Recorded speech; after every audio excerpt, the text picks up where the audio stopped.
கர்த்தருக்கு ஸ்தோத்திரம். இன்றைய வசனம் 1 கொரிந்தியர் 14 அதிகாரம் 1 வசனம். அன்பை நாடுங்கள். 1 கொரிந்தியர் 14 அதிகாரம் 1 வசனம். அன்பை நாடுங்கள். இங்கே வசனம் ரொம்ப அழகாக சொல்லுது. நம்ம எதை நாடணும் அப்படின்னா அன்பை நாடணுமா. ஆமென். பிறருக்கு அன்பை செலுத்துகிறவங்களா இருக்கணும். பிறரிடம் அன்பை காட்டுறவங்களா இருக்கணும். நம்ம அன்புள்ளவர்களாக இருக்கணும். ஆமென். உன்னிடத்தில் அன்பு கூறுவது போல் பிறரிடத்தில் அன்பு கூறுவாயாகன்னு பைபிள் வாசனம் இருக்குது. நம்மளை எப்படி நம்ம நேசிக்கிறோமோ அந்த மாதிரி தான் பிறரை நேசிக்கணுமா. ஆமென். அன்பை தான் நம்ம நாடணும். எனக்கு இது வேணும், அது வேணும், இதெல்லாம் ஓகே.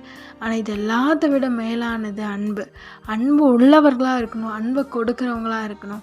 ஆமென். இது வரைக்கும் உங்கள் வார்த்தையினால் உங்கள் செயல்னால் யாரையாவது காயப்படுத்தியிருக்கீங்களா? இனி அப்படி பண்ணாதீங்க. ஏசப்பா கிட்ட மன்னிப்பு கேளுங்க. நிச்சயமாக ஏசப்பா உங்களை மன்னிப்பார். ஏன்னா அவர் அன்புள்ள தெய்வம்.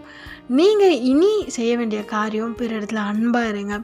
அன்பை நாடுங்க. அன்புள்ளவர்களாக இருங்க. ஏசப்பா நிச்சயமாக உங்களை அதிகமாக ஆசீர்வதித்து உயர்த்துவார். ஆமென்.